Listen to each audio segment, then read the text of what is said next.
There's a push here in Arizona and nationally to encourage more minorities to pursue medical careers to help address health disparities. The number of Native Americans in medical schools and serving as doctors in the U.S. is especially low. Cronkite News reporter Tyaun Marshburn traveled to Oklahoma to examine one initiative that has had success. Tyaun.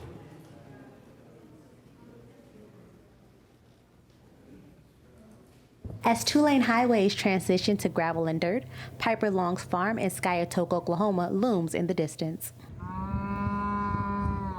We're in the middle of pecan harvest here in Oklahoma, and this tractor here is set up to shake the trees to help the pecans fall down to the ground so that we can pick them with our other tractors that have pickers hooked on. Long isn't just a farmer, she's a mother of 3 and a medical student at the unusual age of 40.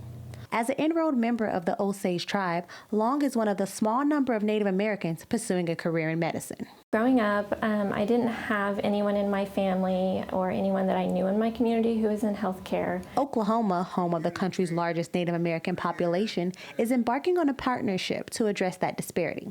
Coming soon, a medical school on Indian land, the first in the United States. Having a medical school on tribal property is unique, and I feel like it's going to improve healthcare in these rural communities and for our Native population. Native Americans make up 2% of the U.S. population, but a mere 0.7% are enrolled in medical school. In terms of those who go on to be doctors, Alaska Natives and American Indians represented less than 1% of physicians in 2016. That's about 4,000 doctors of more than 700,000 people. It's exceptionally important from a health disparities point of view, all right, to encourage individuals from rural and underserved communities to seek careers in medicine and to go back into those communities and serve. Fugate mentors students like Long at Oklahoma State University's medical school in Tulsa. The facility is a leader in recruiting and training Native American students. Here at OSU's Center for Health Sciences, students work on mannequins like these that are able to bleed and breathe. The mannequins are controlled by the students' instructors, and it allows them to get a hands-on experience before going out into the real world. Student Brandon Posthook is a member of the Chickasaw tribe. I grew up with a lot of, I guess you would call ACEs, adverse childhood experiences.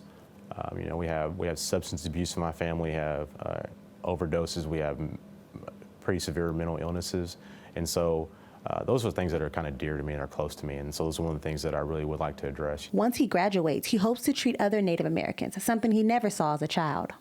As a kid, we would go to the hospital, and never seen one native-looking doctor, and so it's kind of like, for me, it made me think that natives didn't become doctors because I didn't see any. An hour's drive from the medical school campus, a new facility would bring this kind of training directly to Indian country.